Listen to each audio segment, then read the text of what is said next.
Assalomu alaykum. Xayrli kech hammaga. Yaxshimisizlar? Yaxshi dam olyapsizlarmi? Hafta kunlarini yaxshi boshlab oldinglarmi? Charchab qolmayapsizlarmi? O'sha qaranglar. Ramazonni ham o'sha 3 haftasi o'tib, eng oxirgi haftasi qolibdi. Vaqtingiz o'tishini kechagina boshlagandik o'sha. Bir oy ham o'tib ketib qolyapti.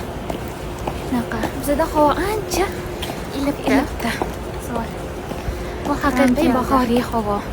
O'zbekistonda juda ham issiq deb eshitdik. Shunaqami? Kim nimalar bilan band? O'qish, ish bo'lsa kerak hammada. Hamma band. Esingizda oziqli kabi. Shu yerda ana. Bizning yoqtirgan amakani yo'q kelib edi. Qarasa chiroyli qilib penini chalardi. O amakimiz yo'q keldi. Biz esa kechki sayrga chiqdik.